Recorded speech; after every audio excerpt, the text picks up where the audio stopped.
memimpin kantor perwakilan dengan memimpin daerah kan beda Pak ya. Oke, betul. Jadi kalau misalkan nanti ada kampanye dari lawan yang mengatakan, jadi janganlah kita tanyakan kepada negara. Jangan kita tanyakan apa negara berikan kepada atau apa yang sudah berikan kepada negara kan gitu. Akhirnya teman-teman saya kumpul tumbar uang. Kita memberikan sertifikat tanpa biaya negara. Sertifikat di perbatasan Timur Leste dan Atambua.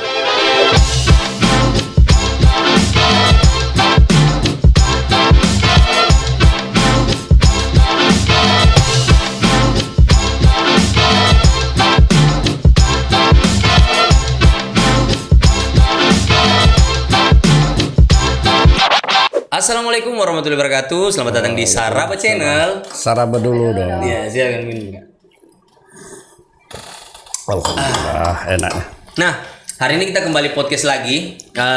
Kemarin saya tidak lagi ditemani co-host. Hari ini ditemani co-host andalannya Saraba lagi. tapi kemarin kan ditemani cewek cantik. Iya, putri Indonesia luar biasa. Tapi tidak sebaik kau. Cantik belum tentu baik gitu. Nah, selamat datang kembali Vini.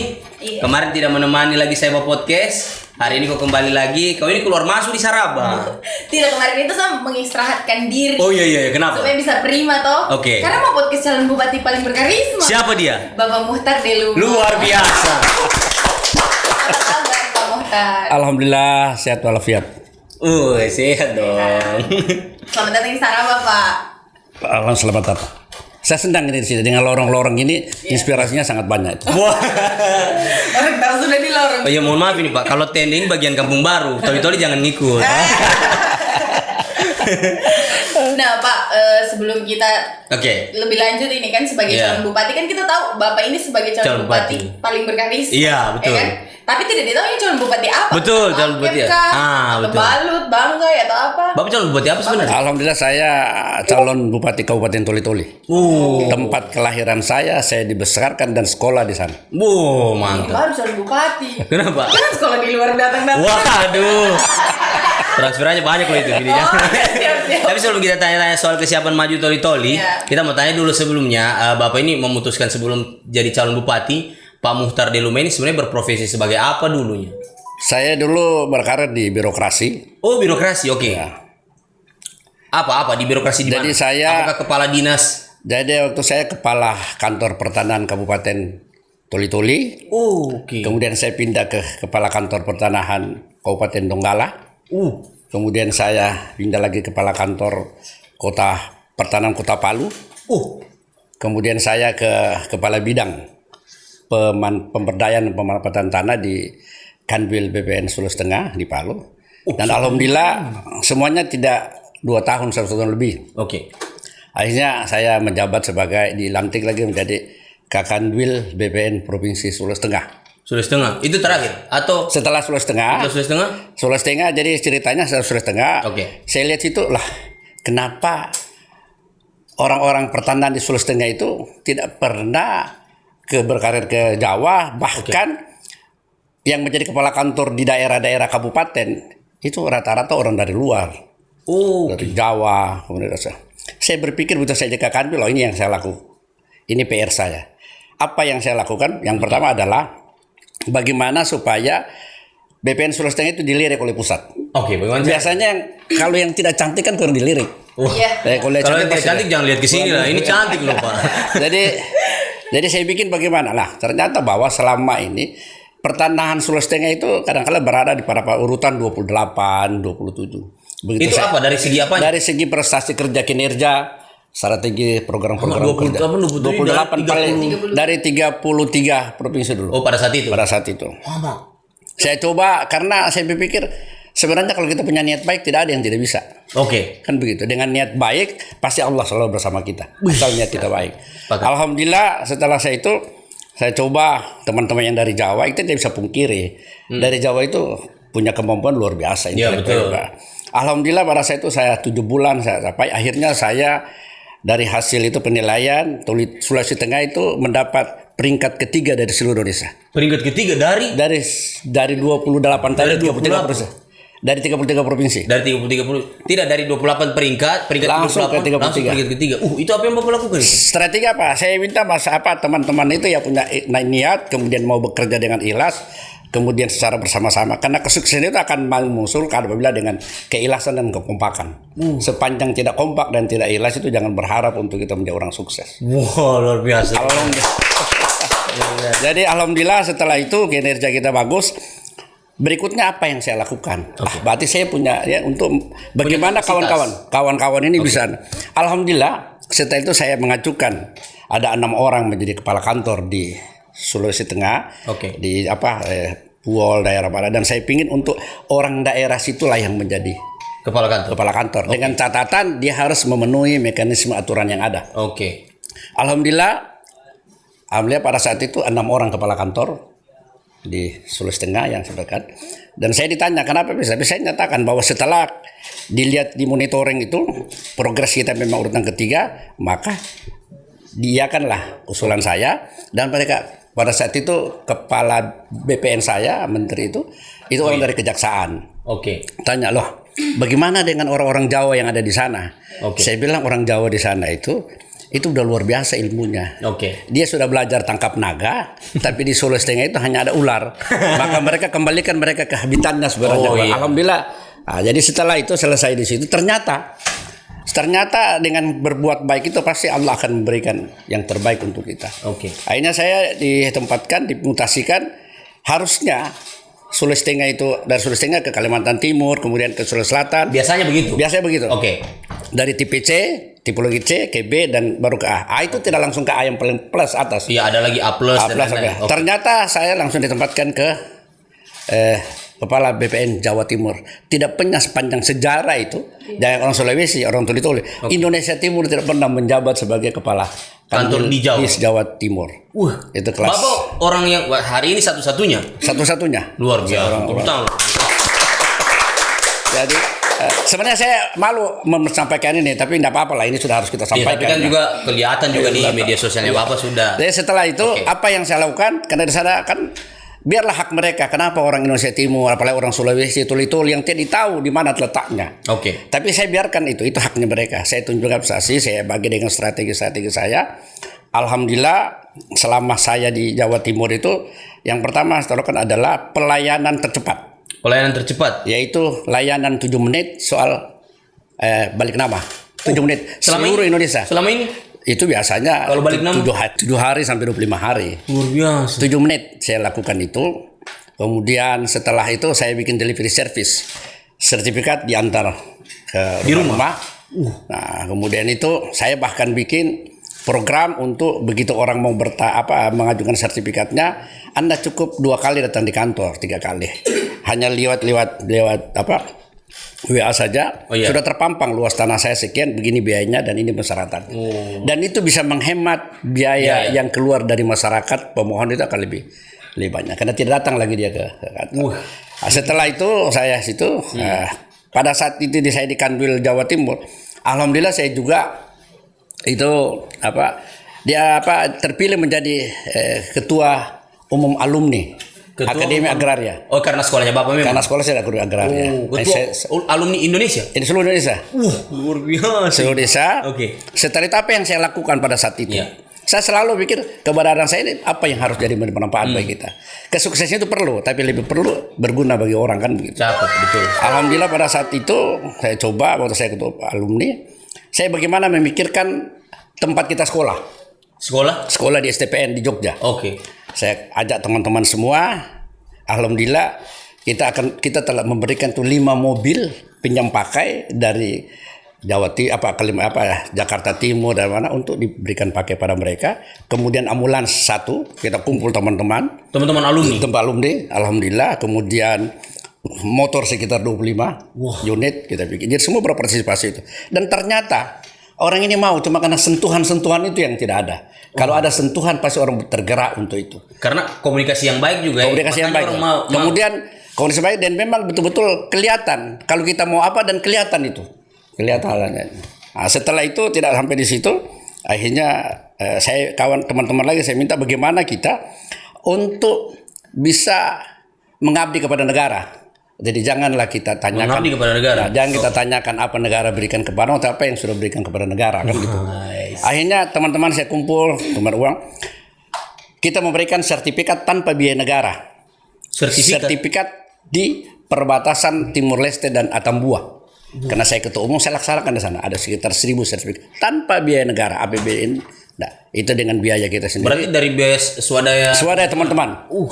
Tidak hanya di situ, kemudian kita kumpulkan teman-teman setelah di perbatasan Timur Leste. Iya. Karena ada daerah itu yang sangat Atambua itu kan daerah yang ada. Jadi perlu kita memang sentuhan-sentuhan kita ada. Iya. Akhirnya alhamdulillah, karena biasanya di daerah yang berbatasan itu kadang-kala pasif. Betul. Untuk lakukan itu. Tapi alhamdulillah selesai di situ, tidak sampai situ. Hanya kita juga lakukan penanaman mangrove di daerah Batam. Oke. Karena berbatasan dengan Singapura. Tujuannya apa itu, Pak? Supaya mangrove itu supaya jangan sampai ada abrasi-abrasi pantai, karena itu berbatasan dengan daerah Singapura, negara lain. Iya. Itu setelah itu saya kembali lagi dan pada akhirnya karena proses saya itu bahkan jalan tol seluruh Indonesia pada saat itu jalan tol saya termasuk nomor 1, 95% terselesaikan jalan tol di daerah Jawa Timur pada saat itu. Pada saat menjabat sebagai kepala BPN. Bahkan saya lakukan pensertifikatan tanah-tanah situs dan tanah-tanah wakaf oleh Nahdlatul Ulama dan Muhammadiyah. Alhamdulillah yang biasanya dicapai sampai 15 tahun, saya hanya capai 1 tahun karena perjanjian itu. Lakukan. Nah, tidak sampai situ, kemudian saya pada situ saya dipindahkan lagi saya ke dari Jawa Timur Jawa Timur lagi saya ke Jakarta. Oh, pernah menjadi kepala BPN juga? Jadi saya Jakarta, saya jadi direktur pemanfaatan tanah di seluruh Indonesia. Apa yang saya lakukan? Pada saat itu bahwa banyak orang-orang kita yang terjebak pada hukum kena masuk pada wilayah-wilayah kehutanan. Oke. Kasihan rakyat kita, dia kan tidak tahu. Tapi akhirnya kita coba rumuskan dan pada akhirnya kita keluarkan PP 48 maksud itu memberikan kesempatan orang yang berbatasan dengan daerah-daerah hutan itu dengan pinjam pakai sampai 60 tahun pada saat itu. Sampai 60 tahun. 60 tahun. Jadi pinjam pakai dia. Setelah itu saya direktur. Kemudian saya menginstruksikan pada seluruh kepala kantor seluruh Indonesia, Kakanwil, supaya lakukan inventarisasi tentang pemanfaatan tanah instansi pemerintah. Apa maksudnya itu? Akhirnya supaya tanah-tanah aset-aset pemerintah ini itu bisa terdata dengan bagus dan bisa dimanfaatkan. Oke. Nah, ya sampai situ akhirnya saya pada saat sudah 1 tahun lebih di sana, akhirnya saya diminta lagi oleh Pak Menteri untuk menjadi Kakanwil BPN Sumatera Selatan. Palembang. Pada situ saya pikir tidak kan Palembang itu agak turun sedikit dibanding Jawa Timur kan, tapi udahlah kan ini permintaan. Dan kita mau mengabdi karena pada saat itu ada Asian Games di sana. Iya. Asian Games dikhawatirkan kalau ada gejolak-gejolak tentang persoalan tanah, nanti yang malu kan negara kita, karena negara. Akhirnya saya iakan. Pada saya datang, saya minta ada kalau bisa buka di YouTube itu. Ada pada saat itu saya berikan kesempatan kepada orang yang merasa punya tanah di daerah Jakabaring, silakan datang. Itu datang ke saya ada sekitar 3.000-an orang itu. Saya yakinkan itu kepada mereka dan pada akhirnya selama di sana aman, tidak ada gejolak itu. Bahkan karena saya ini di Sulawesi Tengah saya urutan 3, di Jawa Timur saya kemudian ada pemberdayaan di direktur saya coba apa yang saya lakukan di Sumatera Selatan.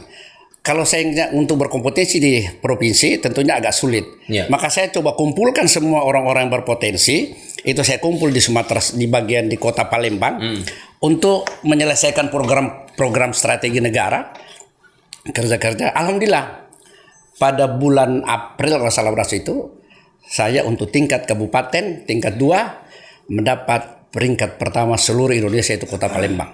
Luar biasa.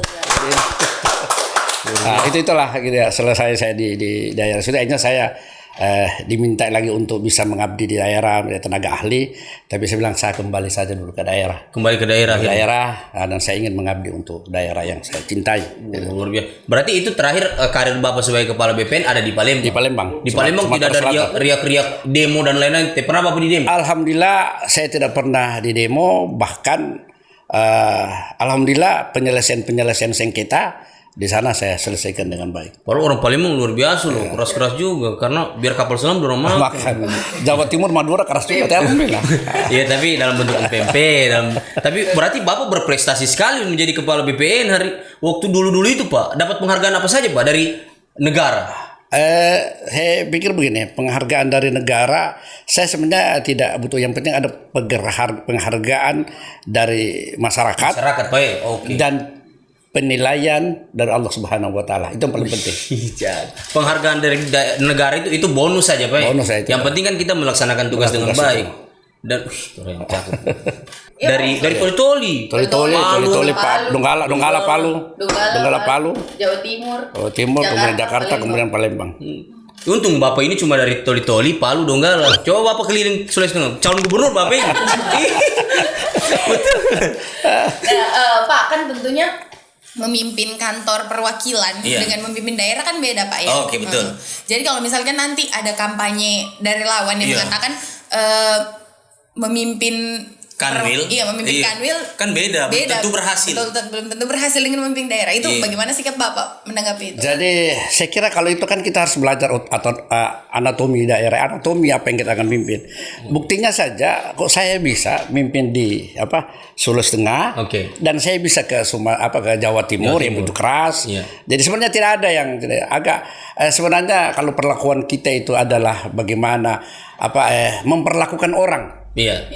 Itu yang paling sama dengan itu paling penting. Itu paling penting. Tapi kan kalau persoalan daerah ini banyak, Pak, bukan hanya persoalan tanah, persoalan kesenjangan sosial, persoalan ekonomi dan lain-lain. Nah, tentu pasti banyak lah orang yang meragukan Bapak.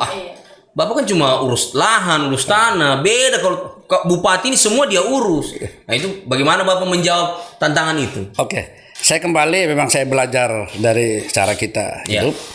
Bahkan saya waktu di Jawa Timur, Sumatera Selatan, itu ada contoh itu oleh clearing service itu kadang-kala kan sulit, dia kadang-kala kehidupannya susah. Tapi kita coba untuk bagaimana meningkatkan. Jadi sebenarnya kayak Toli-Toli itu nggak terlalu sulit sebenarnya. Tidak terlalu sulit, Pak? Saya pikir itu daerah yang bisa dilihat dengan asap mata langsung, enggak terlalu sulit itu. Enggak terlalu sulit. Saya sepakat juga sih. Misalnya Bapak sudah bilang tadi bahwa cleaning service yang ada di pertanahan saja, beliau perhatikan hak-hak hidupnya. Artinya itu kan bagian dari masyarakat kecil juga. Artinya ketika menjadi kepala BPN, orang-orang yang bukan berurusan dengan tanah pun beliau urus. Jadi ada kemungkinan kalau menjadi Bupati Toli-Toli nanti sudah terbiasa mengurus orang, Pak. Oh, saya terbiasa mengurus orang, sudah terbiasa. Karena saya di organisasi juga, alumni Akademi Agraria itu kan organisasi orang. Jadi memang semuanya kan kita hadapi itu adalah orang. Iya. Orang biasanya Bapak menghadapi orang dengan urusan tanah gitu. Nah, Pak, kalau kita bicara soal calon bupati, hari ini kan banyak sekali sudah calon-calon bupati. Kita sudah pernah juga mengundang calon bupati Toli-Toli sebelumnya. Dan kebanyakan kalau saya lihat calon-calon bupati yang ada, mohon maaf ini Pak, bukan menyinggung umur, tapi biasanya calon bupati itu muda. Sekarang orang menjual muda. Nah, Bapak sendiri kan berbeda dengan orang-orang lain. Saya tidak bilang Bapak tua, cuman sedikit lebih dewasa dari segi umur ketimbang. Nah, Bapak Bapak tetap percaya diri enggak melawan anak-anak muda ini? Bagaimana kalau ada anggapan bilang, "Sudahlah, boleh istirahat, kasih lagi yang muda-muda." Jadi gini, sebenarnya dalam perhitungan WHO itu sebenarnya 60 tahun itu masih dewasa loh itu. Masih dewasa belum banyak. Jadi saya kira begini, soal umur dan lain sebagainya.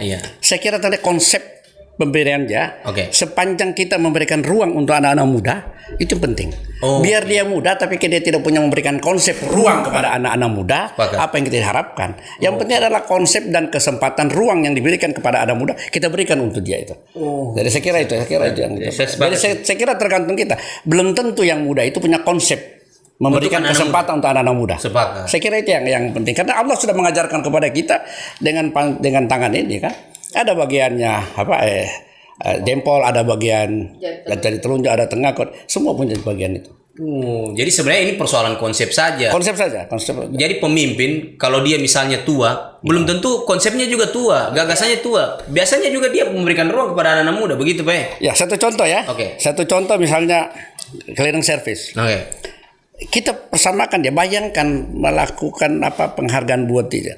Bayangkan kalau kita tidak ada clearing service, kalau kita datang ke ruangan ke Kakanwil, kita harus menyapu dulu. Betul. Tetapi kita datang sudah dengan langsung sudah tinggal duduk. Bayangkan itu. Jadi saya kira ruang-ruang itulah yang harus kita berikan. Hal-hal kecil harus diperhatikan. Dan dia harus perhatikan karena dia bekerja, dan orang bekerja ya pasti mendapatkan uang. Jadi kita kasih kesempatan untuk dia. Cakep, keren. Nah, Pak, biasanya juga orang kalau mau mencalonkan ada keresahannya begitu yang bikin dia harus jadi seorang pemimpin. Oh iya betul. Kira-kira Pak, ada Bapak dari dalam hati ada keresahan begitu enggak kalau untuk ditol-toli sendiri? Cakep ini pertanyaan sih. Dia bikin sendiri. Saya kira kalau orang tidak perlu resah, tidak perlu gelisah, sepanjang punya dia baik, niat dia ikhlas tulus, saya kira tidak perlu ada keresahan. Kalau kita perlu ada keresahan, yang ngapain anak maju?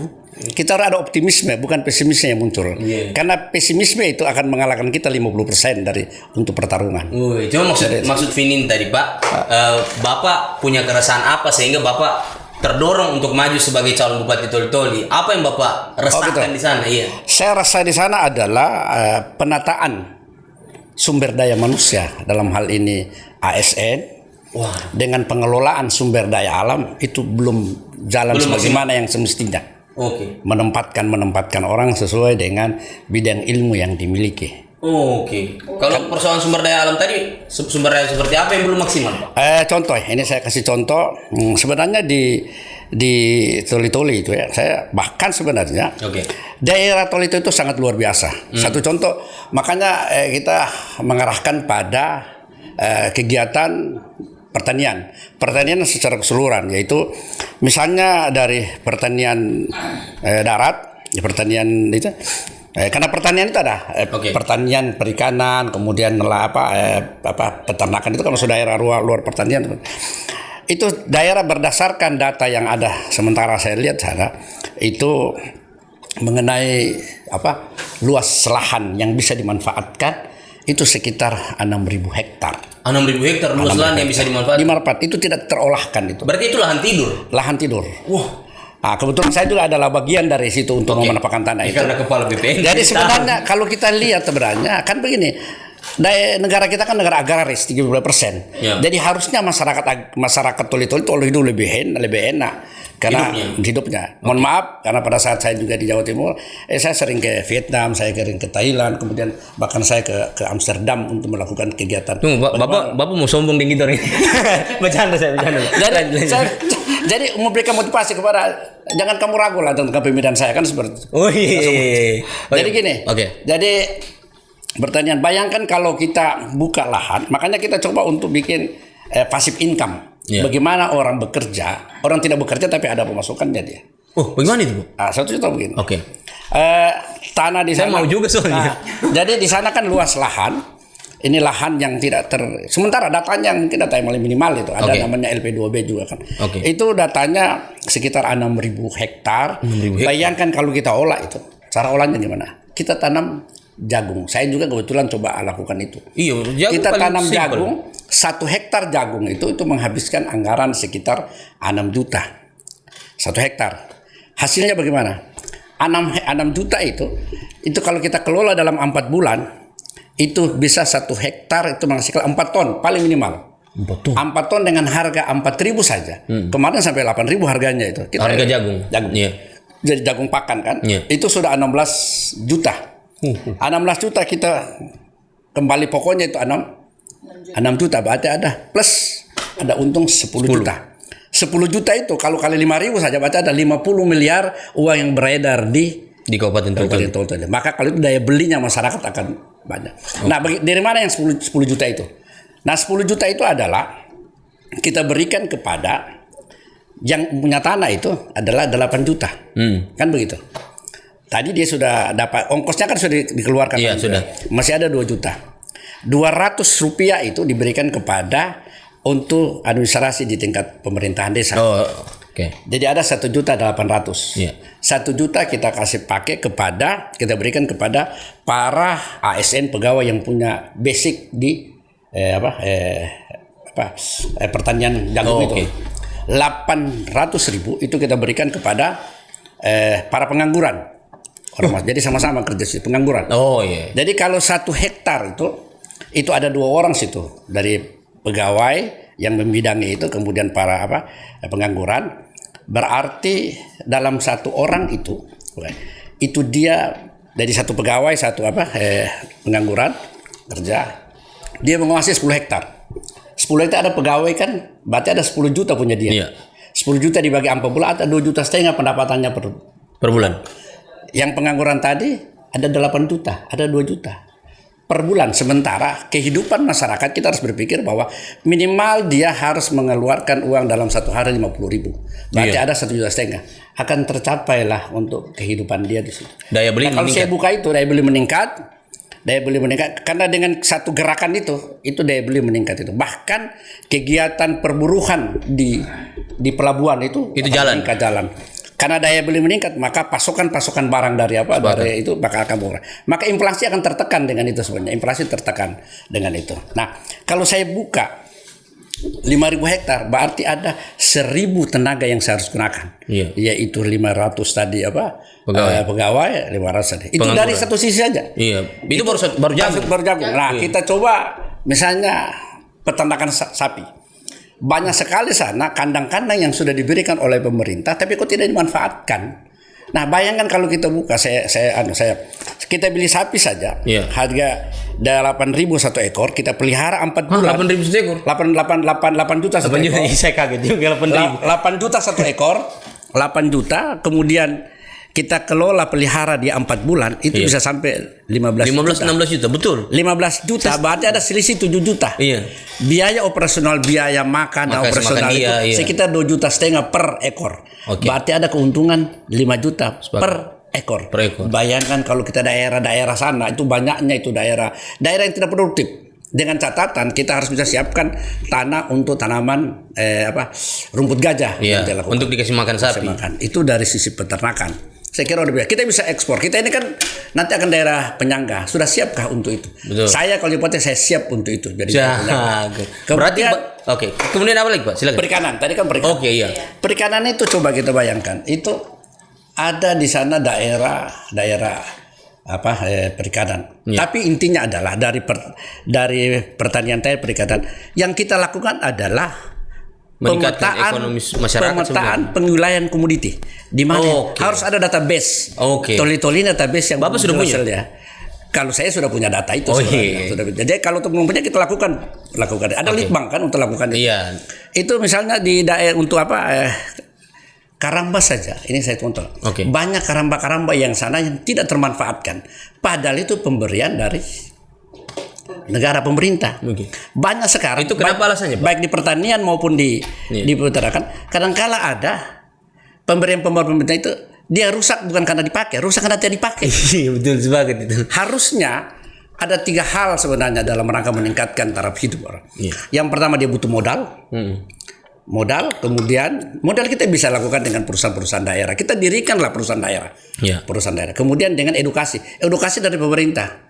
Kemudian dengan pemasaran. Jadi yaitu modal, kemudian edukasi dan pemasaran. Kemudian ada juga yang harus ada kerjasama namanya triparti ya. Itu ada pemerintah, ada pelaku usaha dan ada masyarakat. Ini berjalan sinergi sebenarnya. Ini kita bisa lakukan itu. Jadi saya contoh tadi misalnya karamba tadi kembali ke karamba. Itu karamba katakanlah satu tempat itu sekitar 1.000 isinya satu kilogram. Itu saya lakukan 1.000 itu kalau misalnya kita pelihara, saya yakin dan percaya bahwa kita bisa mendapatkan untung dalam 6 bulan itu bisa dapat sampai 3 juta pendapatan nelayan dan pemodal bisa dapat 3 juta per bulan pendapatannya. Itu rasional berpikir begitu? Dan rasional. Kenapa? Contoh. Kita pelihara 1.000 ekor. 1.000 ekor harganya bibitnya paling 5.000 per ekor. 1.000 berarti ada 5 juta. Biaya pemeliharaan pakannya sampai 6 bulan katakanlah 4 juta. Berarti ada 9 juta. Hasilnya nanti dalam jangka itu 6 bulan katakanlah 90% dia hidup. Kan karamba kita bisa pelihara. Berarti ada 900 ekor kali 50.000 per ekor. Berarti ada 45 juta. Potong 9 juta ada 36 juta. Bagi 2. 18 juta untuk yang kerja, 18 juta pemodal, 18 juta bagi 6 berarti ada 3 juta per bulan pendapatan.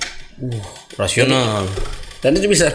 Keren. Tapi itu tadi masalah saya tadi peternakan saya setiapnya potong karena masih bicara soal perikanan. Berarti ada beberapa kandang-kandang sapi yang tidak dimanfaatkan oleh pemerintah. Ada di sana. Sana saya lihat langsung. Pantas. Masyarakat bakandang sapi semua di jalan trans, Pak. Soalnya saya lihat kalau ke toli-toli itu sapi ada di jalan bukan di kandang.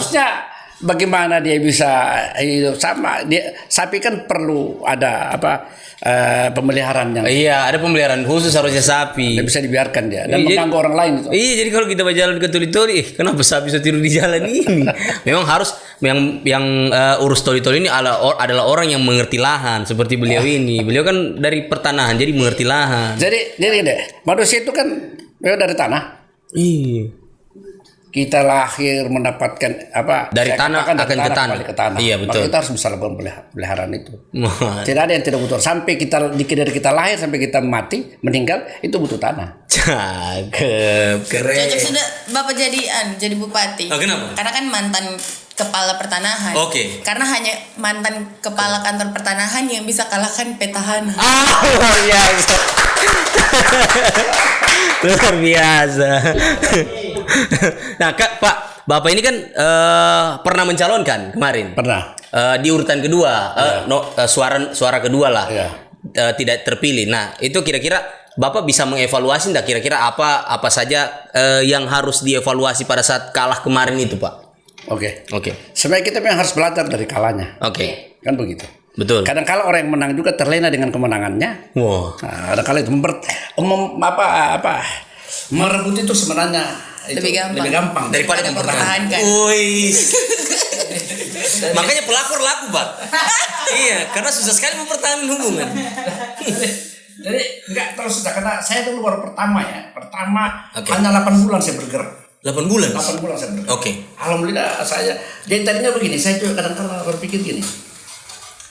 Setelah saya telusuri di sana bahwa yang menjadi bupati itu paling tidak dia 40.000 suara, memperoleh suara.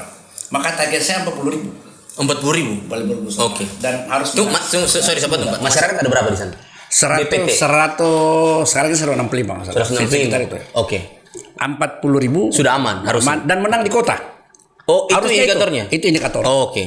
Ternyata saya melebihi 40.000, 51.000 sekian, 51.000. Kemudian saya menang di kota.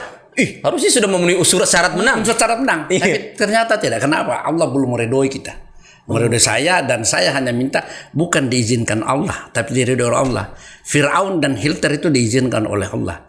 Tapi kadang-kala kalau kita diizinkan Allah, belum tentu kita mendapatkan hidayah dan taufik dari Allah. Tapi kalau kita diridhoi, karena Allah selalu memberikan dua pilihan kepada kita.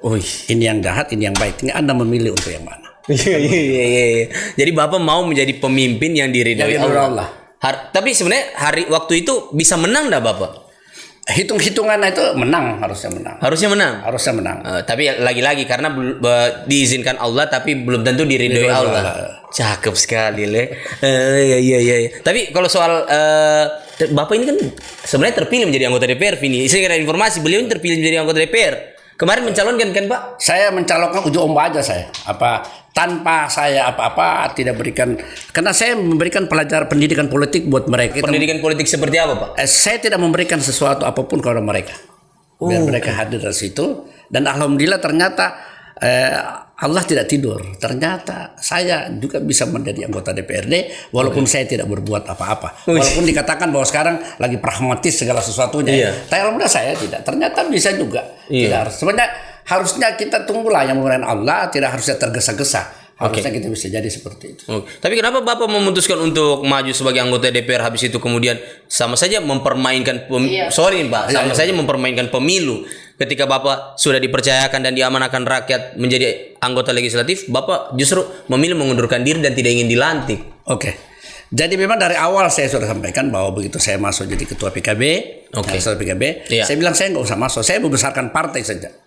Tapi saya dipaksa, lakukan itu. Tapi tolong urutan yang kedua, silakan kamu berbutuh untuk urutan kedua. Siapa saja. Dan berarti Bapak sudah yakin mau menang. Siapa saja sehingga mereka memang keyakinan karena dengan perolehan suara saya kemarin kan yang jadi calon bupati. Dan saya juga silakan. Alhamdulillah saya tidak bergerak cuma jalan. Saya keliling. Tidak pada dapil saya, tapi alhamdulillah saya menang juga di situ. Menang saya mengundurkan diri. Kenapa saya mengundurkan diri? Nanti bisa katakan tidak bersyukur ya. Tapi sebenarnya syukuran itu adalah ungkapan terima kasih kepada Allah Subhanahu wa taala. Ungkapan syukur itu ada 3 hal sebenarnya, sama syukur. Implementasi syukur. Yang pertama adalah syukur dengan hati. Syukur adalah dengan perasaan batin bahwa kita diberikan anugerah oleh Allah Subhanahu wa taala. Kemudian yang kedua adalah syukur dengan lidah. artinya kita memuji, mengagungkan nama Allah. Dan yang ketiga adalah syukur dengan tindakan. Syukur dengan tindakan itu adalah bagaimana implementasi kita di situ. Tapi saya melihat bahwa dalam kapasitas sebagai anggota DPRD itu saya kira itu sangat kecil sekali untuk bisa implementasi ke situ. Berarti kepuasan diri saya sedang ada. Sementara saya ingin bermanfaat bagi orang lain. Kesuksesan itu perlu, tapi yang lebih penting adalah berguna bagi orang lain. Iya, Akhirnya saya kembali ke situ. Karena DPRD ini kan saya katakan bahkan saya ketua DPRD pun saya letakkan jabatan itu. Bahkan ketika Bapak nanti saya jadi ketua DPR saya lakukan. Kenapa? Saya tidak bisa memegang kebijakan karena itu DPRD kan kayak apa? Kolegial.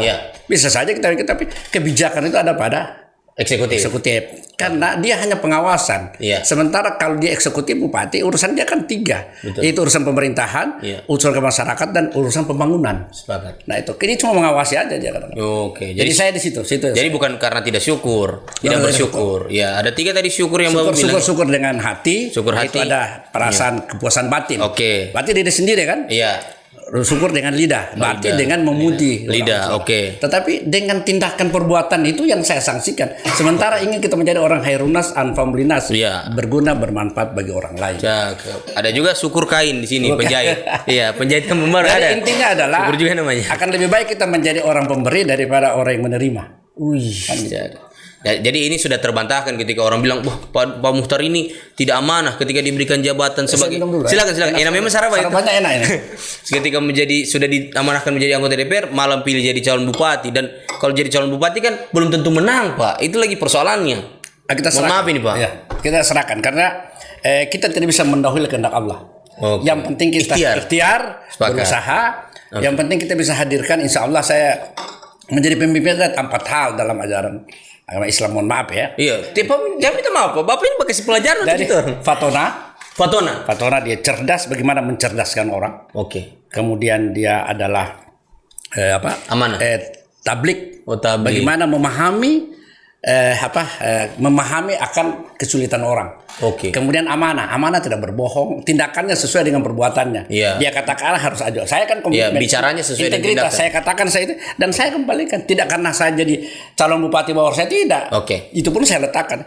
Dan yang paling penting yang keempat adalah sidik, adalah kejujuran. Memintarkan orang jujur itu lebih mudah daripada menjujurkan orang pintar. Wih, cakep luar biasa. Itu sidik itu. Beda lagi kalau sidik jatuh lah, beda lagi. Beda lagi. Tapi Pak, Bapak kan ketua PKB juga. Berarti PKB kemarin mendapatkan suara kursi keberapa, Pak?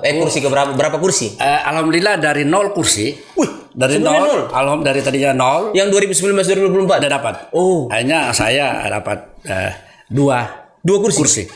Walaupun mereka bilang bahwa PKB itu mobil mogok ya. Mobil mogok? Tidak ada dapat kan? Saya dapat dengan kepercayaan masyarakat, saya mendapatkan 2 kursi. Alhamdulillah. Kita syukuri itu. Nah kalau mau mencalonkan berapa kursi, Pak? Harus 6. Berarti harus cari 4 lagi? Harus cari 4 lagi. Nah ini menarik ini. Kira-kira koalisinya siapa ini, Pak? Sekarang ini kan masih membangun komunikasi. Proses komunikasi. Dengan semua partai yang belum menentukan pilihannya, tentunya saya masih proses semua. Kita lakukan jalan komunikasi itu. Kalau gambaran wakil, Pak, kira-kira siapa ini, Pak? Wakil yang sekarang itu kan masih yang sudah mendekati final ya. Itu kan Rahman Buding yang mantan wakil bupati. Rahman Buding mantan wakil bupati lalu, dan dia mencalonkan dulu juga urutan ketiga. Kemudian kebetulan anaknya juga kan sekarang ketua DPRD Tuli. Randi itu ya? Randi. Ini bapaknya Randi. Bapaknya Randi Saputra. Bapaknya. Itu insya Allah sudah fix atau kemungkinan besar sudah dengan itu? Itu kemungkinan besar seperti itu. Wih, tentu sudah ada nama relawannya dong, Pak. Relawan sekarang mari kita suruh Pak Rahman, silakan ngatur itu. Karena dia orang politik. Dia kan dari politik. Saya politik birokrasi. Iya. Tapi biasa kan ada sudah singkatan-singkatannya, kayak di sini kan ada berani, ada beramal, ada berhasil. Kalau Bapak sudah ada enggak? Kalau yang sementara itu kan namanya Murah Hati ya. Murah Hati itu apa? Murah Hati Muhtar Rahman Harapan. Tuli. Wow, luar biasa. Sebenarnya sih saya tahu, cuma saya pura-pura pancing aja gitu. Murah hati. Iya. Ada suara kedua dan suara ketiga ini, Pak. Iya, akan menjadi suara pertama. Amin. Insyaallah, amin. Nah, kita ke Q&A dulu. Karena kita tadi Pak, kita sudah pasang fotonya Bapak di Instagramnya Saraba Channel. Nah ini mungkin banyak masyarakat Toli-Toli yang juga menjadi follower Saraba Channel yang bertanya-tanya tentang Toli-Toli. Kalau saya sih saya tanya, Bapak kenal Kadis Pariwisata Toli-Toli? Pak kenal. Oh iya, dia jago bajoget sih Pak. Halo Pak Kadis. Nah, ini ada pertanyaan dari Fadli Naja. Izin Pak, saya bertanya bagaimana solusi jalan di Bambuan yang sampai sekarang masih rusak? Nah, ini Fadli Naja ini kebetulan dia waktu itu pergi di Sangganipa saya di Buol. Oh iya, jadi lewat Bambuan. Iya. Pas dia foto juga Bambuan ya. Nah, ini kalau tidak salah ini daerah yang sering banjir juga, Pak? Iya. Oke. Nah, itu bagaimana, Pak, solusinya? Jadi sebenarnya solusinya ya, karena saya ini suka menyelesaikan masalah, tapi tidak mencari masalah. Wow. Jadi sebenarnya begini, Bambuan itu kan ada satu yang sebenarnya menurut saya ya dalam kacamata saya bisa jadi salah, bisa jadi benar kan seperti itu. Itu Bambuan itu kan daerah rendah. Di sekitarnya itu kan itu lahan luas sekali. Kalau itu dilakukan artinya apa? Bagaimanapun tembok yang kamu bikin tinggi di situ, tetap banjir. Air tetap bisa jebol juga di begitu. Betul. Kekuatan air itu, bayangkan batu dia bisa bocor. Iya, betul. Satu, saya kira yang paling bagus adalah kalau saya tidak perlu tinggikan. Kalau ditinggikan itu maka lahan yang ada sekitar itu tidak bisa terpakai. Iya. Malah tenggelam tuh. Harusnya dan bisa saja akan ada daerah-daerah yang lain akan terdampak. Kenapa? Air itu kan bencana berhubungan. Betul. Dia harus mencari yang rendah. Betul. Harusnya kalau saya yang dilakukan adalah bagaimana yang daerah Janjai itu ada kanal sana kanal ya sana yang daerah itu harusnya dibuatlah di situ. Air itu mengarah ke sana semua sehingga ini bisa teratasi. Jadi alur air itu diarahkan kemudian nanti ada pembuangannya. Ada kanal. Buat kanal lah di sana. Kayak danau begitu. Danau begitu. Kemudian di sana kan ada yang bocor katanya dan saya sudah lihat itu. Ada di sana bocor. Itu temboknya itu bocor. Harusnya itu diperbaiki.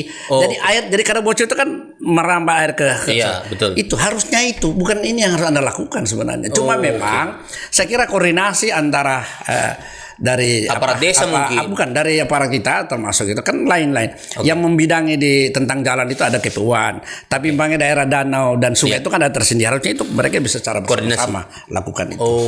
Berarti itu solusinya Pak ya sebenarnya. Kalau itu solusi sehingga daerah ini kita bisa tanam sawit karena sawit itu adalah itu menyerap air yang sangat luar biasa. Tapi jadi tidak perlu dengan ketinggian begitu. Tapi kan jadi rusak lahan kalau ditanami sawit. Tidak juga karena daripada sekarang saya masih kecil sudah tidak bermanfaat lahan itu. Dari dulu itu lahan itu. Daripada tidak bermanfaat. Ya, kita bikin tanah itu. Kemudian kita alirkan itu. Ada tembok yang ada air itu yang di Janjai itu terputus itu. Berarti salah satunya penanam sawit juga supaya bisa meresap air. Bisa meresap air. Dan kita harus ada air. Jadi harus ada lihat di mana fokus air yang ada kemudian kita arahkan ke situ. Saya sepakat juga itu. Bikin sawit saja. Kan selama ini juga tidak itu lahan tidur. Iya, air jangan ditahan. Sama dengan angin. Kita kan tidak bisa menahan angin datang, tapi kita bisa merubah arah angin. Sama dengan air itu. Air tidak bisa kita tegak, tapi kita rubah arahnya dia gitu. Sepakat. Kalau dia mau keluar dia keluar, Pak. Dia keluar, tidak bisa. Kalau mau di luar di dalam dia keluar. Tapi kita arahkan dia. Iya. Jangan kita Vini ini kita masih bicara air ini bicara air loh. Tapi memang masalah banjir ini apakah memang hanya di Bambuan atau ada di daerah lain juga, Pak? Toli-Toli juga kita kan daerah banjir itu. Iya Pak. Banjir. Sebenarnya gini, daerah Toli-Toli itu saya pernah buat dulu. Kalau mereka itu saya ada peta yang saya buat dulu. Alhamdulillah ya kita kirim doa kepada kawan-kawan yang kita dulu yang sudah meninggal. Itu ada namanya Joko Sitiono almarhum sudah meninggal. Kemudian Kadir Morana sudah meninggal. Kemudian ada Rizal Rusman. Kita bersama saya masih ada sekarang itu Pak Aso Lamaming. Alhamdulillah. Itu kita buat peta dulu. Saya buat peta untuk alur-alur air. Itu di daerah ada Ablam, kita lempar. Jadi kita buat parit-parit itu, kemudian kita arahkan dia ke sungai. Arahkan ke sungai. Jadi air jangan ditumpul di suatu tempat. Dia akan pula. Kemudian belum lagi adalah di daerah sepanjang parit-parit itu kita harus bisa lakukan ada sedimentasi ada situ. Bicara sedimentasi adalah bicara dari parit itu, bukan bicara yang ada di sana. Itu dilakukan. Jadi ada dua hal. Sedimentasi itu menghilangkan yang daerah-daerah di parit-parit itu kita angkat. Kita angkat. Dibuatkan jalurnya supaya tembus ke jalur betul. Jadi ada dua arah sana. Kemudian nanti di situ kita buat tembok di daerah Tuili sana. Iya. Gitu. Nah, sekarang arah air itu diarahkan ke daerah Molosong itu daerah Bram. Itu kan daerah rendah tinggi. Makanya yang pertama kita lihat dulu arah air itu jangan di daerah yang rendah.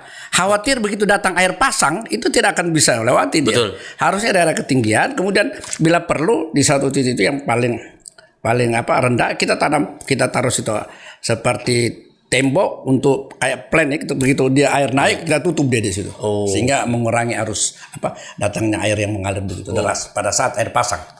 Bayangkan kalau air pasang datang hujan itu luar biasa. Perhitungannya harus begitu.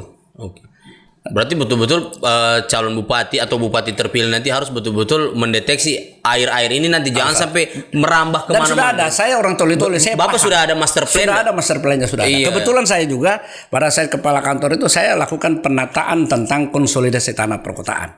Jadi ada daerah-daerah situ. Jadi kita harus sekarang baru ada kan rencana tata ruang wilayah. Harusnya disertai dengan rencana detail tata ruang wilayah. Sehingga dia termasuk salah satunya mengarahkan air itu supaya betul-betul air tidak bisa ditahan dia, kita arahkan dia. Diarahkan, iya. Saya sepakat itu air tidak bisa ditahan. Kalau memang dia mau keluar keluar. Iya. Hah? Perasaan juga tidak bisa ditahan. Waduh. Ya, lanjut. Ada dari Sanum Mazra Abadi. Bertanya, apa yang bisa Pak Muhtar lakukan untuk meningkatkan kesejahteraan ASN, guru dan tenaga honorer? Nah, tadi Bapak sudah bicara soal ASN tadi yang soal pertanian kalau ada memang orang. Tapi kalau guru dan tenaga honorer ini dan ASN juga di tempat lain yang bukan di pertanian. Jadi kita gini, saya lihat meningkatkan kesejahteraan. Saya kira begini, penjaga kesehatan ada kita buka ruang lapangan kerja. Jadi contoh. Seperti guru. Iya. Jadi begini, saya sudah coba untuk di BPN ya. Iya. Ada kemarin saudara-saudara kita, keluar kita, banyak anak-anak itu masuk di STPN, Sekolah Tinggi Pertanahan. Tetapi setelah saya lakukan ini, kebetulan saya ketua alumni, jadi saya punya ada channel di sana, alhamdulillah. Tapi ternyata orang Sulawesi, Toli-Toli itu nilai paling tertinggi 30. Nilai 30 paling tertinggi. Orang Sulawesi. Sedangkan orang Jawa? Sulawesi Tengah. Jawa itu paling rendah 70. Waduh. Bayangkan kalau itu yang dilakukan maka tidak bisa kita masuk untuk berkompetisi mereka. Sehingga ada harus rayon-rayon, alhamdulillah. Bahkan setelah itu di daerah guru-guru itu memang kenapa mereka itu harus sebenarnya diberikan layak kehidupan yang layak sebenarnya, sehingga mereka bisa bekerja dengan serius. Satu contoh ya, ini agak ekstrim kalau saya sampaikan ini ya. Misalnya gini, guru-guru itu harusnya dia mempersiapkan kalau dia sudah punya kecukupan ya. Saya insya Allah yakin kalau itu saya bisa lakukan itu. Jadi dia misalnya tapi dia kadang-kala mohon maaf ini mudah-mudahan tidak tersinggung. Kadang-kadang mereka itu membuat kue sebenarnya. Membuat kue untuk dia jual di sekolah. Betul. Jual di sekolah sehingga pikirannya tidak konsentrasi malam hari, dia tidak bikin surat persiapan pembelajaran tapi buat kue. Ini waktu masih sekolah sering itu. Bahkan Pak saya tidak bisa istirahat kalau dia beli kuenya guru. Iya waktu SD. Iya, saya sepakat. Bahkan takutnya disuruh cepat kadang-kala mudah-mudahan tidak itu ya. Tapi pikiran saya belum waktunya istirahat sudah ditoke lonceng karena pikirannya bagaimana supaya orang bisa beli kue di situ. Iya. Berarti guru tidak fokus mengajar, malah fokus karena memang perhatian untuk tingkat kesejahteraan dia itu masih minim. Padahal sebenarnya kalau kita bisa lakukan misalnya berikan supaya tingkat kesejahteraan intelijensinya ada maka tingkat kesehatan harus perhatikan. Artinya apa? Jadi mungkin guru-guru kita suruh mereka anak-anak itu bisa les supaya mereka bisa bersaing dengan orang-orang ada di Palu, orang di Palu itu. Bagaimana itu? Tentunya ada kesejahteraan hidup. Nah, mereka juga kalau les kadang-kadang kan harus bayar. Bagaimana dia bayar? Pendapatan masyarakat juga masih tidak minim. Jadi harus sinergis ini sebenarnya. Pendapatan masyarakat. Jadi kita bicara pencejahteraan, kita jangan bicara di hilir, harus bicara di hulu. Betul. Itu seperti itu. Sepakat. Jadi berarti kalau misalnya dia buat les, misalnya guru kasih les anak muridnya tidak bisa membayar. Nah, dari mana guru bisa dapat uang juga? Makanya harus bagaimana pendapatan para wali murid ini kita tingkatkan melalui lapangan kerja yang kita buka tadi, melalui pemanfaatan sumber daya alam. Tetapi ingat bahwa harus kita tata juga penataan sumber daya manusia. Sehingga jangan biasanya begini, harusnya dia di darat tapi dia jadi dinas yang ada di laut. Hanya dia stres dengan dirinya sendiri. Dia buat apa itu dia? Penempatan pejabat. Penempatan itu yang harus. Jadi harus namanya merit system. Itu harus dilakukan berdasarkan integritas, berdasarkan kompetensi dia, dengan tanpa diskriminasi. Itu yang perlu. Tanpa nepotisme juga pasti. Nepotisme. Keren. Nah, kalau bicara soal honorer, Pak, bagaimana? Nah, ini kan ada guru dan honorer. Jadi honorer itu yang sekarang ada dikenal dengan P3K. Iya, tapi masih ada juga honorer, Pak. Pada honorer. Saya bilang honorer sebenarnya itu harus ada penataan honorer itu. Dia kan bekerja. Iya. Jadi juga harus ada kesiapan dari pemerintah itu sendiri. Kan kaitannya dia honor itu karena kekurangan kita guru. Iya, betul. Kekurangan para guru itu dia dimasukkan ke honorer kemudian. Nah, mereka juga harus kembali lagi bahwasanya ruang lapangan kerja itu harus kita siapkan.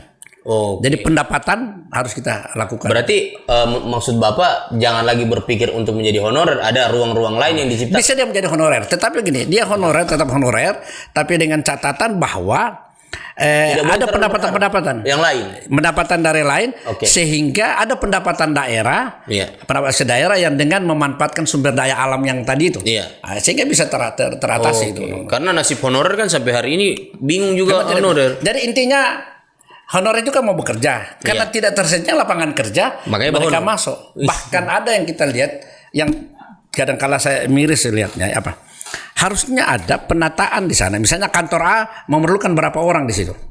Pegawainya. Tapi karena katakan 100 orang, tapi di situ ditempatkan 75 orang. Jadi ada yang kerja. Tidak kerja bahkan. Kalau ada yang perlu dia 100 orang, tapi ditempatkan 125 orang. Ada 25 yang nganggur di situ. Jadi harus ada sebenarnya itu. Jadi, tapi sorry nih Pak, kalau bicara soal itu biasanya berganti kepemimpinan bertambah juga tingkat honorer yang ada. Nah, apakah Bapak bisa menjamin misalnya sorry nih, karena saya yakin pasti Toli-Toli hari ini sudah kelebihan tenaga honorer. Ketika Bapak nanti menjadi bupati, jangan-jangan tambah lagi honorer yang ada. Jadi intinya begini, kalau jadi pemimpin itu harus yang dipikirkan bagaimana setelah dia tinggalkan ini jalan. Artinya itu jadi pemimpin. Jadi dia tidak berpikir pada saat dia ada. Jadi bagaimana dia membuka lapangan kerja sehingga siapa saja yang jadi pemimpin sudah mengikuti dan pasti akan hadir itu. Itu aja. Jadi itu yang harus jadi pemimpin seperti itu. Secara tidak langsung Bapak mau bilang bahwa Bapak tidak akan tambah honorer lagi ketika terjadi. Iya kan? Supaya nanti ketika ada bupati lagi selanjutnya, ketika Bapak terpilih, ada lagi bupati selanjutnya, jangan lagi ketempatkan orang di honor. Jadi begini, saya kira intinya adalah honor itu kan lapangan kerja. Kalau kita buka lapangan kerja, silakan dia memilih lapangan kerja. Dia mau tetap di honor silakan. Tetapi ada jaminan kehidupan dia dalam rangka upah kerja dari dia situ. Sebagus. Top. Siapa nih? Sanum Mazaran sudah sudah jelas apa yang disampaikan Pak Mukhtar Delum ya. Lanjut. Legend. Ini maksudnya legend apa ini? Legend apa? Legend mau mencalon menjadi bupati. Akan menjadi legenda di Toli-Toli nantinya. Kita doakan. Doa ini Pak. Amin. Amin. Ya, ada dari Olongers. Alasan maju bupati kembali sejak kalah suara dengan Amran Haji Yahya, kenapa dan bagaimana tanggapan dengan mungkin pemerintahan saat ini? Karena Pak Amran Haji Yahya adalah pemerintah ini.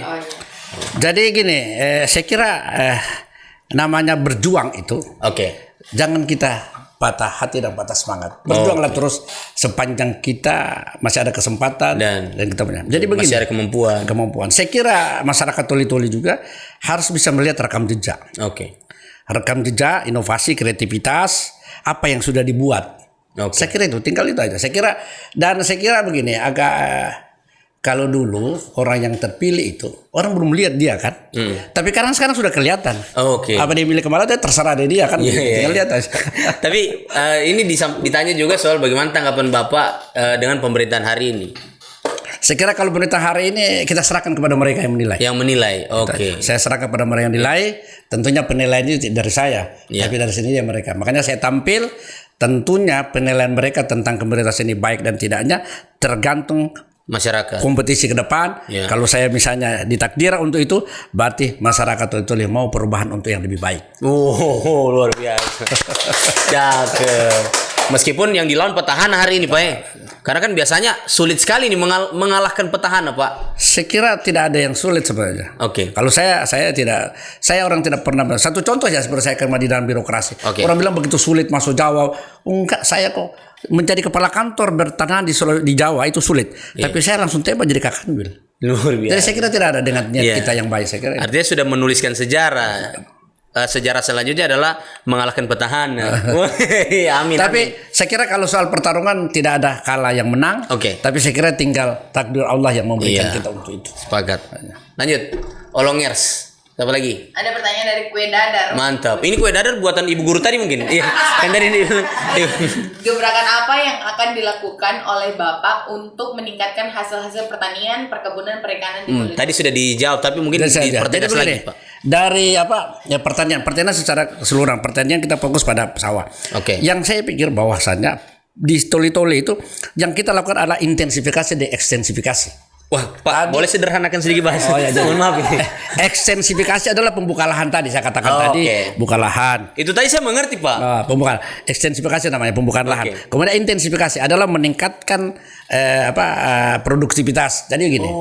Sekarang itu di sana saat karena informasi apa benarkah tidak saya cek bahwa 1 hektar sawah itu hanya menghasilkan 2 ton. 2 ton itu kan 1 hektar hanya 2 ton katanya. Apa itu, Pak? Berasnya berat. Beras. Ini kan sangat itu. Nah, kalau saya hitung-hitung, apa lakukan? Yang pertama adalah bibitnya harus unggul. Iya. Kemudian kesiapan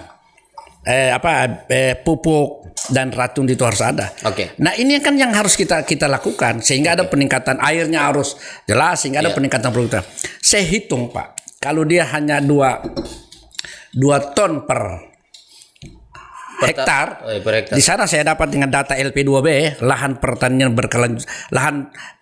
pangan berkelanjutan itu kalau nonton dia katakanlah 8.000 hektar berarti hanya ada 16.000 ya.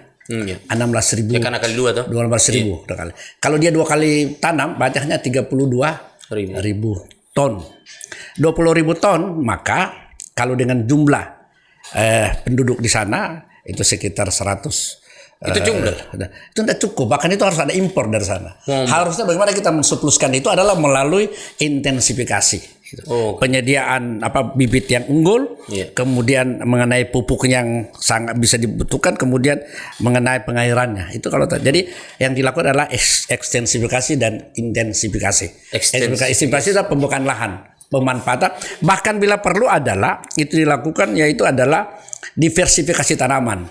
Jadi tanaman, jadi ada tanaman yang tadinya misalnya setelah jagung kemudian ada cacang yang tidak saling berebutan. Nah itu serahkan sama ahlinya. Makanya saya katakan ditempatkan orang sesuai dengan ahlinya. Iya. Sehingga tanah orang-orang yang masuk di pertanian itu harus pertanian minimal dia punya ilmu tanah. Iya. Sehingga dia bisa melakukan itu kan. Jadi bisa ada sehingga tanah itu tidak harus tidak tidur. Sepakat. Nah ini yang kita harus lakukan. Kemudian perikanan juga begitu. Perikanan itu harus lihat berapa tangkapan ikan sebenarnya setiap hari di sana dan berapa yang dikonsumsi oleh masyarakat. Nah, apakah ini perlu ada peningkatan? Bahkan di perikanan yang saya lihat kadang-kala tidak melaut itu karena tidak adanya bahan bakar yang tersedia. Bahan bakar untuk untuk perahunya itu. Ini kan yang agak sulit ya. Kenapa bisa begitu, Pak? Saya kira semuanya itu kan dari manajerialnya mengatur tentang itu.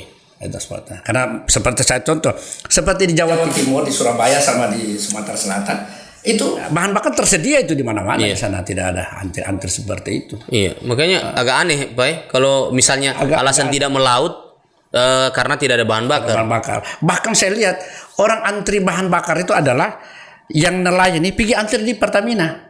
Harusnya yang dipikir tidak perlu mereka antri, harus siapkan bahan bakar itu di tempat mereka berada sehingga mereka tidak buang waktu, sehingga kos pembiayaan akan lebih besar maka harga ikan juga akan naik. Nanti pada akhirnya adalah harganya nanti akan naik sehingga akan kembali kepada konsumen itu yang memberikan harga ikan yang mahal. Harusnya seperti cara berpikirnya itu. Persoalan bahan bakar ini. Kemudian perikanan, kemudian perkebunan. Perkebunan itu kalau kita manfaatkan ya, Pak. Maka yang prinsip yang ada di petani itu harus ada namanya petik, olah dan jual.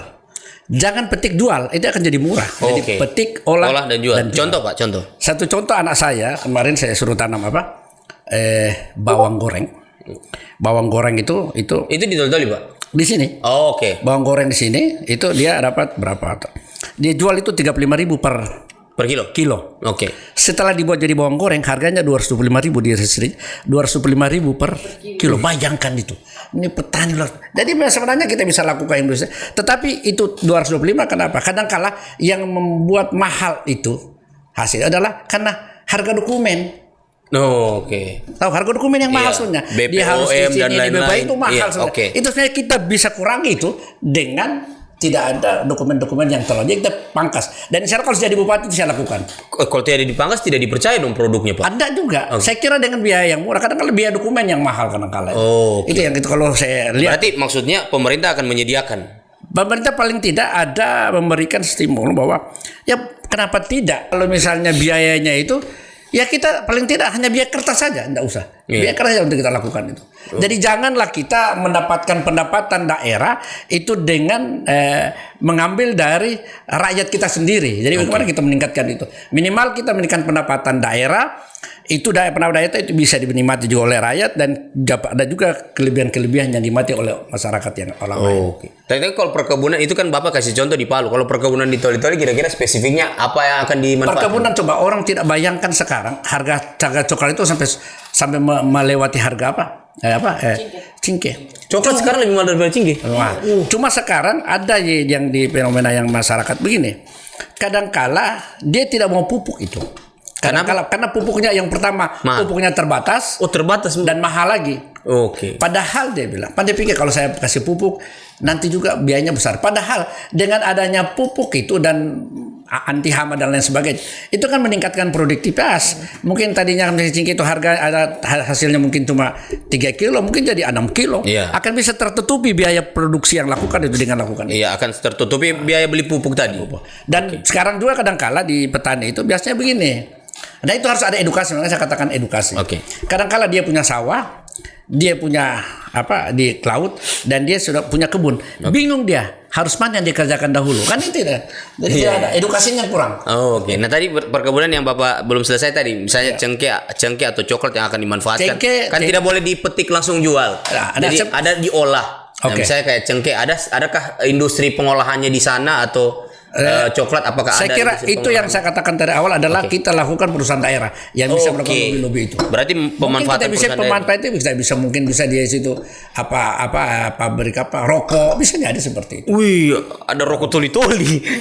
Saya kira semua bisa kita lakukan itu. Oh iya, jadi sebenarnya kalau memang pemerintah mau, perusahaan daerah bisa memfasilitasi industri yang ada. Jadi setelah petani cengkeh atau coklat bisa diolah dulu menjadi sesuatu agar bahannya bisa lebih mahal. Pemasarannya sampai contoh ya kalau kita melakukan itu.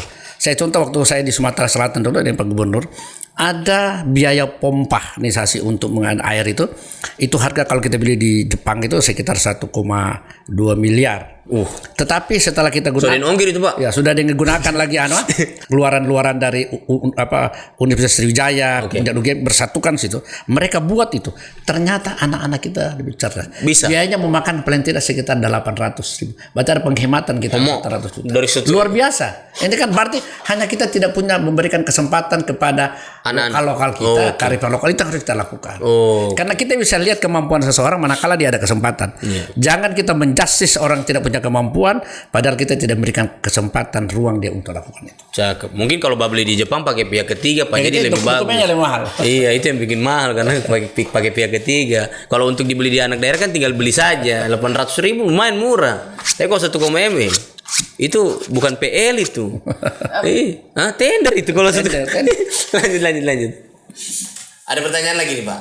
Dari Nurul Hasana Basri. Sesiap apa Bapak mau lawan incumbent? Kebetulan pasangan itu yang kalahkan di pilkada kemarin. Itu kan ada pertanyaan. Oke, saya kira gini. Saya kira kalau dulu persiapan mungkin saya harus lebih ekstra. Justru dulu yang lebih ekstra. Lebih ekstra. Karena saya kan sudah atau mereka sudah. Saya sudah lebih dikenal di sana. Sama dengan kita kalau naik Vespa. Oke. Kalau Vespa itu gigi pertama harus kencang dulu. Betul, keras setengah mati. Itu Vespa aku di luar. Tapi kalau sudah kedua aku udah dia. Kadang-kala ketiga dia jalan sendiri dia. Saya kira kita filosofi itu aja. Iya. Justru lebih gampang hari ini Pak ya. Lebih mudah hari ini. Karena waktu itu belum dikenal siapa. Bukan terpopuler, tidak populer saya dulu. Iya. Populer tapi saya bisa elektivitas ada. Apalagi sudah ada. Saya tinggal apa? Kerja lagi sedikit-sedikit. Saya kira tidak terlalu. Ya, berarti siap. Ini Nurul Hasanah, mohon maaf ini beliau sudah siap ini. Bahkan bukan hanya melawan tapi bisa memenangkan. Bahkan kalau dulu Desember kan pemilihan, pencoblosan. 2020. Saya bulan April bekerja. Sekarang November, sekarang saya masih tenang-tenang aja sih bilang saya. Wow, ya masih sempat ke Palu loh. Dan saya lebih lama di Palu pada saat. lanjut. Ada lagi? Ada dari Zaki Surya.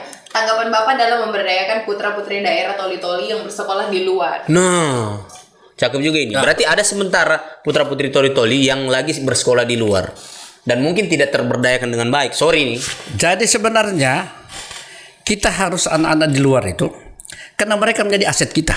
Oke. Bagaimana kita ingin meningkatkan pendapatan daerah dengan memanfaatkan sumber daya alam tadi kalau kita tidak tersedia dengan orang-orang yang pantas untuk di situ.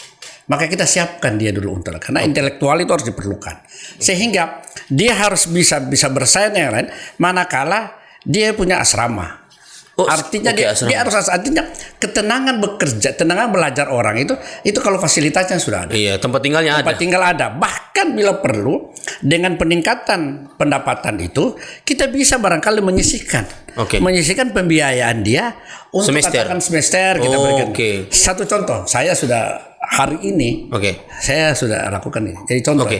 Hari ini saya teman-teman anak-anak saya, anak cucu saya di sana itu yang banyak masuk ke STPN sekolah pertanahan itu diploma 1 betul. Iya. Itu mereka itu biayanya bayangkan itu cuma mereka kemarin kadang-kala satu tahun itu kadang-kala cuma sekitar 10 orang ya.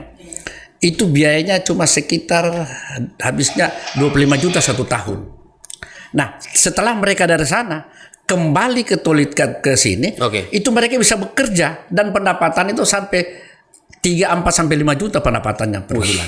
Padahal kalau kita lakukan itu, bahkan saya mencoba kalau jadi bupati maka saya sekolahkan mereka di sana. Kenapa? Sebenarnya kita memberikan orang-orang kita yang sekolah di sana, jangan kita anggap itu sebagai beban. Tapi itulah menginvestasi bagi kita sendiri. Iya, karena ke depan mereka juga kita butuhkan. Kita harus berpikir bahwa menyekolahkan orang itu adalah bukan beban kita berikan, tapi itu adalah investasi bagi kita nanti di kemudian hari untuk kita berikan. Oh, keren. Tapi bagaimana kalau orang-orang yang hari ini sudah bersekolah di luar, bagaimana Bapak memberdayakan mereka nanti? Bahkan hari ini yang sudah ada sekolah di sana, bahkan sebenarnya mereka sudah ada. Jadi paling tidak kita bagaimana bisa teruskan mereka itu banyak loh. Kita kan di Jogja ada. Kita mungkin ada, ini contoh saja. Produksi kita, kenapa tidak kita pasarkan di sana? Dan melalui mereka pelaku mereka begitu. Sebenarnya banyak cara yang bisa kita lakukan, memanfaatkan. Jadi jangan kita berikan orang ikan, tapi kita berikan dia kail sehingga dia dapat ikan untuk lakukan itu. Cakep, saya sepakat Pak. Jadi kalau misalnya orang butuh uang semester, terus ada produksi dari toli-toli, mereka bisa jual, mereka jadi agen kita. Saya pernah sekolah dulu di sana di Jogja, saya dari Jogja juga kan.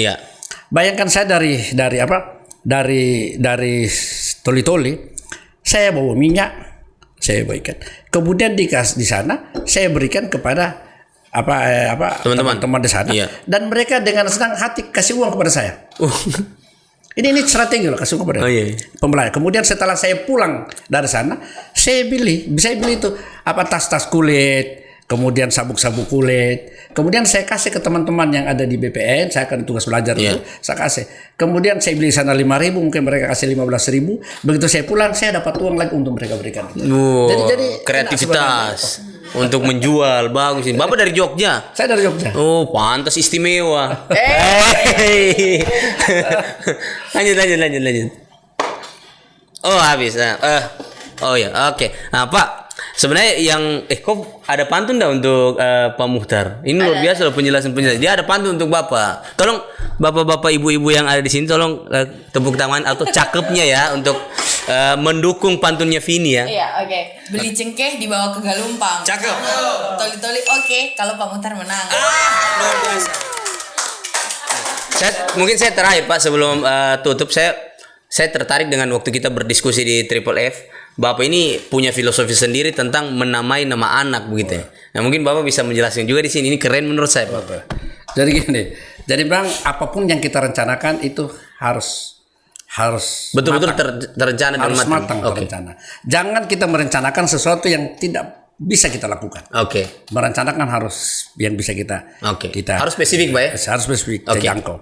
Jadi waktu saya kawin ada yang saya sepakat untuk, makanya kesepakatan itu harus ada. Jadi kesepakatan itu ada.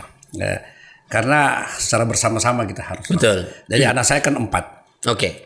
Yang pertama itu mau Iksan. Jadi huruf pertamanya kan I. Saya ingin mendapatkan bahwa huruf-huruf hidup. Sehingga dia hidup Iksan. Huruf hidup A I O kan A I U E O. I ke F. Iksan. Dia ada F mati dia. Jadi kalau F tidak bisa disuarakan dia. Kemudian nama itu kan doa. Iya. Jadi Iksan itu kan perbuatan baik. Kalau satu saat nanti kalau dia berbuat yang kurang bagus, orang ingatkan ya, Anda punya nama ini kan bagus. Iksan harusnya bikin baik. Itu satu. Jadi Iksan. I huruf keduanya K. Kita berdoa supaya bagaimana runtutan itu. Yang ketiga, yang kedua yaitu anak saya itu dokter. Anak saya yang tua itu dokter sekarang. Iksan itu dokter. Alhamdulillah dokter. Istrinya juga dokter. Kemudian yang kedua habis K apa? L. Anak saya yang kedua adalah Ilham. Ilham. Alhamdulillah kemarin bulan lalu itu menyelesaikan doktor S3. Pendidikan tertinggi di pendidikan ya. S3, Pak? S3. Alhamdulillah. Saya SAB sih malu saya ini. Doktor Ilham. Jadi kalau kita sudah jadi berbuat baik, insya Allah kita dapat petunjuk dari Allah. Itu kan ilham namanya. Setelah berbuat baik, kita dapat ilham. Tentunya dia menjadi pemimpin. Betul. Itu namanya adalah imam. Tapi supaya dia bisa berhari-hari berbakti, maka dia imam hari bakti. Jadi setiap hari tidak ada waktu berbakti. Imam hari bakti. M kan A K I K L M. Imam hari bakti. Baru N lagi. Nah kalau dia sudah bisa menjadi orang pemimpin baik, kemudian maka itu akan menjadi yang indah. Nah, yang terakhir anak saya perempuan. Namanya Indah. Indah itu hanya insya Allah kalau kita Islam hanya ada di Madinah, Raudah kan. Makanya namanya Indah Madinah Utara. Wih, betul luar biasa. Jadi dari Iksan itu kebaikan. Ilham petunjuk. Mendapatkan petunjuk. Imam pemimpin. Indah itu keindahan. Kalau sudah 3 itu namanya. Dan dia kebetulan dia perempuan juga kan. Betul namanya Indah. Tapi ada Bapak juga ada sosok ayah yang bernama Pak Muhtar. Yang artinya kan terpilih. Betul, betul. Muhtar kan pilihan. Ada kesimpulannya berarti. Kesimpulannya Pak Muhtar akan terpilih karena kebaikannya. Masyarakat Toli-Toli akan dapat petunjuk. Ini loh pemimpin untuk Toli-Toli yang akan memimpin Toli-Toli dan membawa Toli-Toli menjadi lebih indah dari sebelumnya. Itu kira-kira itu konsep yang bikin Vini sudah lama Pak, 2 hari yang lalu. Ada closing statement ada. Silakan Pak, silakan sebelum kita mengakhiri. Jadi gini, Toli-Toli untuk masyarakat Toli-Toli. Untuk masyarakat Toli-Toli saya kira ada beberapa persoalan yang sekarang di mata kita. Yang pertama adalah persoalan banjir. Tadi persoalan banjir kita sudah sebutkan. Kemudian mengenai persoalan pendapatan masyarakat tadi kita sampaikan. Tapi sekarang persoalan banjir sudah kan? Sudah juga. Kemudian yang sekarang adalah persoalan gas LPG yang orang antri-antri di sana. Ada juga. Antri luar biasa. Padahal sebenarnya saya kira itu harus ditata dengan bagus, didata.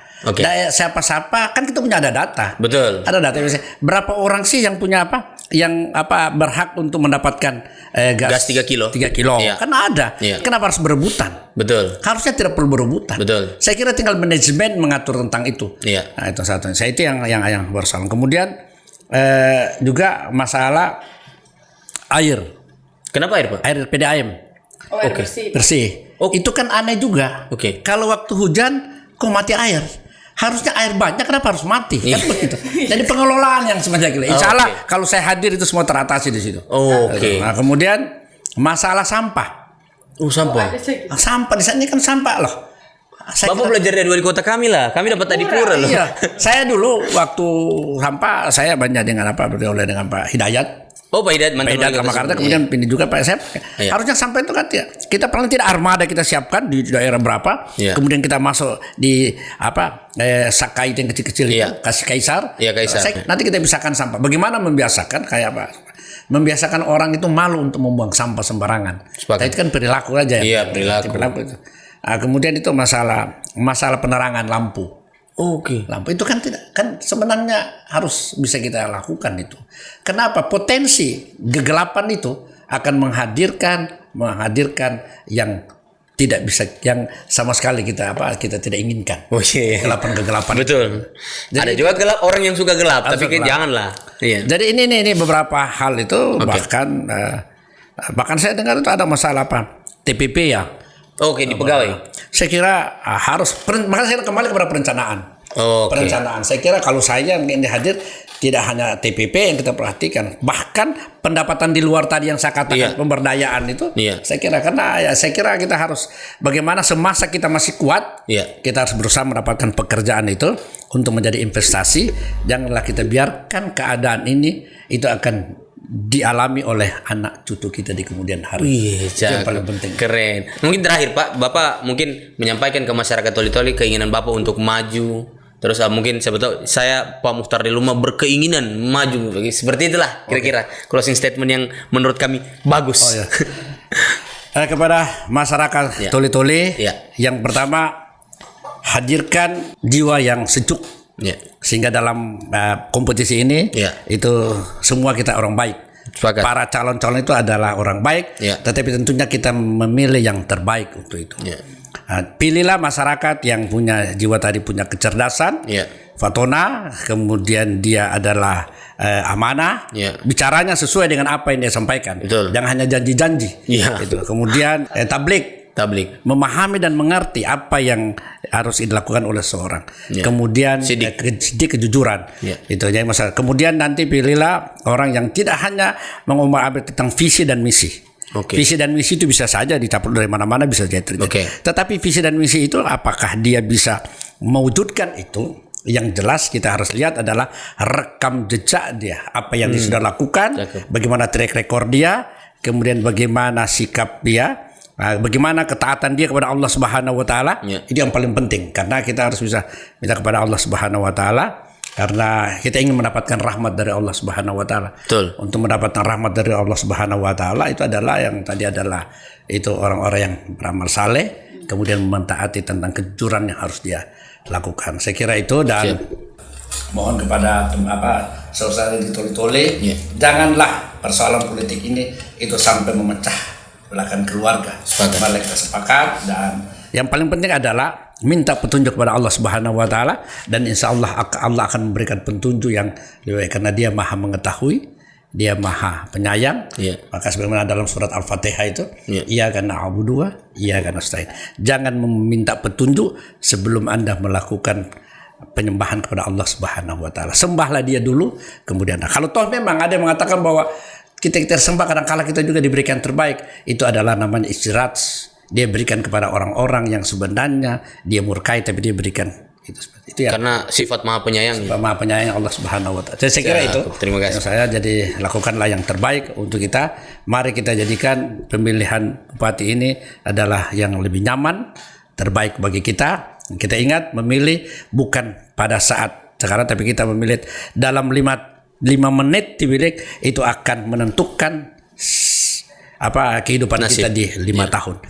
Pilihan itu adalah bebas, manusia bebas untuk memilih, tapi pilihan itu adalah penuh dengan risikonya.